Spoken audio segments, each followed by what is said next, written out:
YouTube channel. Perkenalkan, nama saya Isi Putriansari.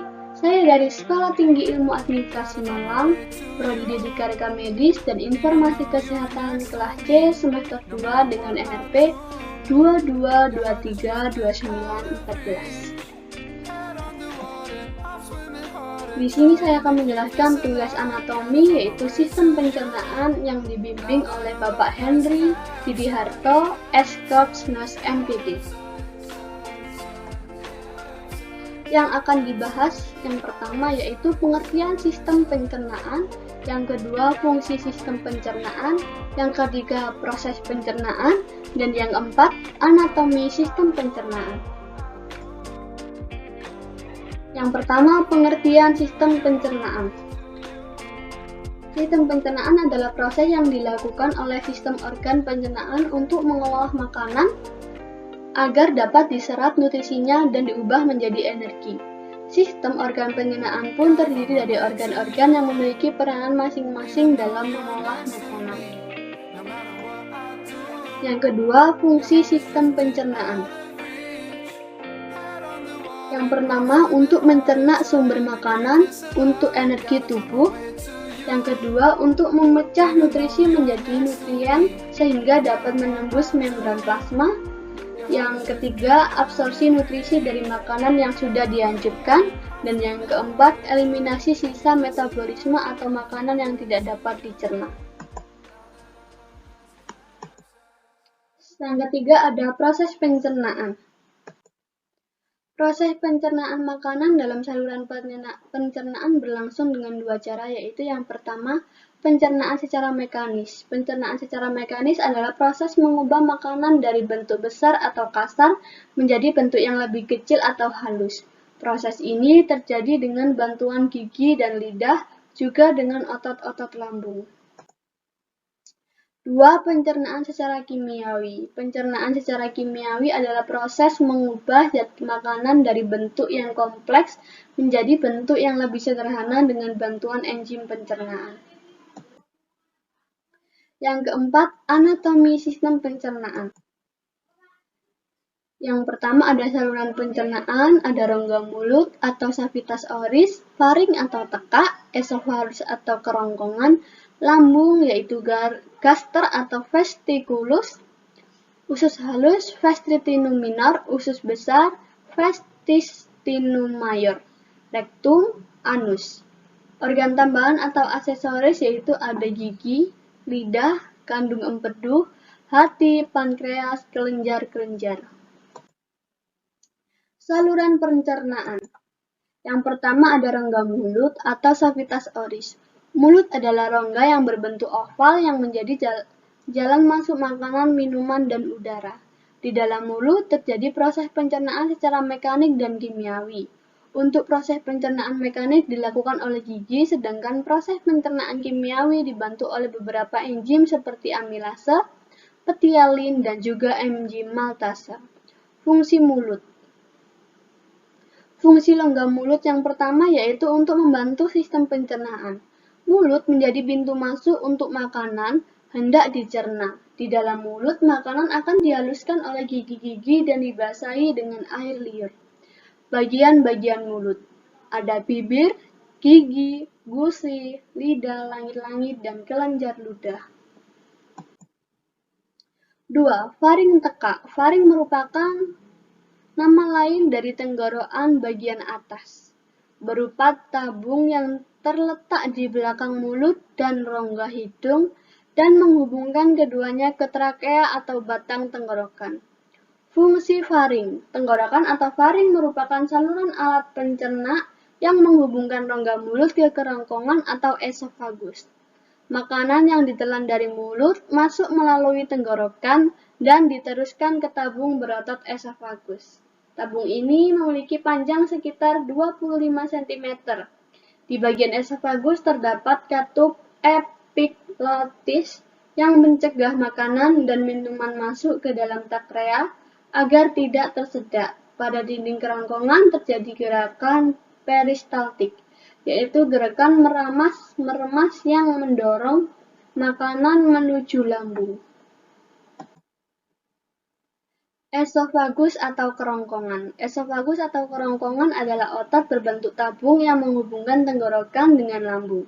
Posisi esofagus tepat berada di belakang takrea dan jantung persis di depan tulang belakang. Esofagus berbentuk memanjang mulai dari tenggorokan hingga melewati diafragma. Organ yang termasuk sistem pencernaan ini memiliki panjang sekitar 25–30 cm dengan diameter 1,5–2 cm dan dilapisi oleh mukosa. Fungsi dan cara kerja esofagus. Yang pertama, membawa makanan dan cairan dari mulut untuk masuk ke lambung.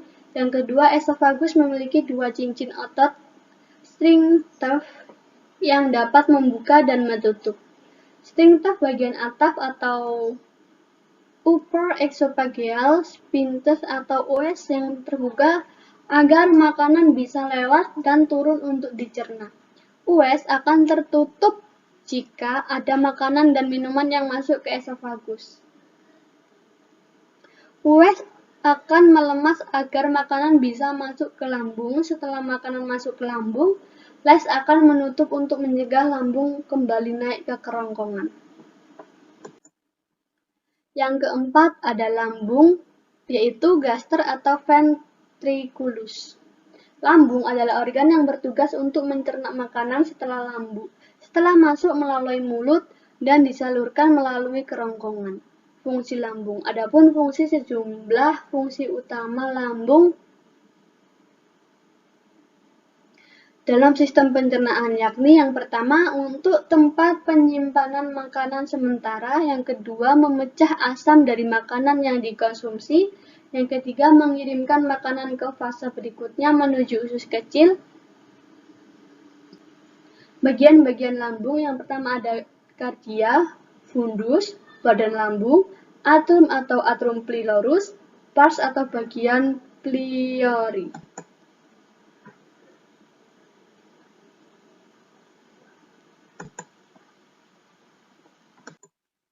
Usus halus. Usus halus atau intestinum merupakan organ tubuh yang memiliki ukuran sangat panjang.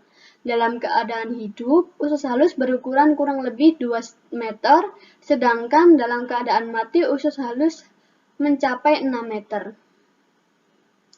Salah satu organ dalam sistem pencernaan yang berfungsi untuk memecah dan menyerap nutrisi dari makanan maupun minuman yang dikonsumsi. Usus halus sangat panjang dan berlekuk-lekuk dan lekukannya itu disebut dengan jonjot usus. Jonjot usus memiliki fungsi untuk memperluas permukaan usus hingga proses pencernaan zat makanan akan lebih sempurna. Bagian-bagian usus halus. Usus halus terdiri dari bagian yaitu eudonum, terdiri usus 12 jari, jejunum yaitu usus kosong, ilenum yaitu usus penyerapan. Usus besar atau kolon dalam anatomi adalah bagian usus antara usus buntu dan rektum. Fungsi utama organ ini adalah menyerap air dan feses. Fungsi usus besar ada 4 usus besar yang paling utama, yaitu reabsorpsi air dan ion mineral seperti natrium dan klorida. Yang kedua ada pembentukan dan penyimpanan sementara feses. Yang ketiga yaitu menjaga keseimbangan cairan dan elektrolit dengan cara menyerap air. Fermentasi bakteri dari bahan yang tidak dapat dicerna. Bagian-bagian usus besar. Secara makrofis, usus besar dapat dibagi menjadi 6 bagian, yaitu cecum, kolon ascendens, kolon trapezus, dan kolon descendens. Yang ketujuh ada rektum. Rektum adalah bagian bawah usus besar yang berukuran sekitar 15 cm dan terhubung dengan kolon sigmoid. Bagian usus besar ini berfungsi untuk mencerna dan menyimpan limbah dari kolon hingga tiba saatnya dikeluarkan oleh tubuh melalui anus. Fungsi rektum. Rektum berfungsi sebagai tempat penyimpanan sementara feses. Biasanya rektum akan dikosongkan karena tinja disimpan di tempat yang lebih tinggi, yaitu kolon descendens. Jika kolon desonen penuh dan tinja masuk ke dalam rektum, maka timbul keinginan untuk buang air besar atau defekasi. Yang kedelapan ada anus. Anus adalah lubang yang dimana saluran pencernaan berakhir. Anus adalah bukaan ke saluran gastrointestinal bagian bawah dan terhubung ke rektum yang terhubung ke usus besar. Jika kembali ke mundur, maka menghubungkan ke usus kecil lalu perut kerongkongan terakhir. Fungsi anus. Untuk melakukan proses defekasi, defekasi adalah proses di mana tumbuh membuat kotoran sisa pencernaan dalam bentuk feses. Yang kedua, membantu mengatur keluarnya feses. Dan ketiga, untuk menahan BAB di saat tertentu. Hal ini dapat menjadi karena adanya kontraksi otot stringfors serta levator setelah menerima impuls dari otak. Organ tambahan atau aksesoris. Yang pertama ada gigi. Gigi adalah salah satu organ yang penting dalam sistem pencernaan yang ada di dalam rongga untuk membantu manusia dalam proses gigit, memotong, dan mengunyah, dan mencoba menghaluskan makanan. Bagian utama yaitu enamel. Enamel gigi adalah bagian terluar gigi yang berwarna putih. Enamel berbentuk dari kalsium fosfat dan berfungsi sebagai lapisan pelindung gigi. Dentin. Dentin adalah lapisan yang dibawahi enamel gigi dan berwarna kuningan. Lapisan dentin ini memiliki rongga kecil yang berhubungan langsung dengan jaringan pulpa yang berisi saraf pembuluh darah dari ketika lapisan dentin terbuka menyebabkan nyeri ketika gigi berkontak. Pulpa atau rongga gigi. Pulpa terletak di pusat gigi dan berisi jaringan pembuluh darah, jaringan saraf, dan jaringan lunak lain. Pulpa berfungsi untuk membentuk dentin. Sumentum. Sumentum adalah lapisan kuat melapisi akar gigi dan berbatas langsung dengan tulang rahang. Yang kedua ada lidah. Lidah adalah organ yang terdiri dari sekumpulan otot tanpa tulang yang dilapisi oleh jaringan berwarna merah dan bernama mukosa. Fungsi lidah yaitu sebagai indera pengenjak, membantu berkomunikasi, membantu mengunyah makanan, membantu menelan, membantu menghisap, dan melindungi mulut dari kuman. Bagian-bagian lidah yaitu ujung tepi lidah, pangkal lidah, dasar lidah, badan lidah, dorsum, papila, otot-otot lidah. Kandung empedu. Kandung empedu merupakan organ kecil terdapat di sisi kanan perut, tepatnya di bawah organ hati. Di dalam kandung empedu terdapat cairan empedu yang mengandung kolesterol, asam atau garam empedu, biburin, air, serta zat lainnya seperti kalium, natrium, dan tembaga. Fungsi kandung empedu berperan dalam pencernaan dan absorpsi lemak.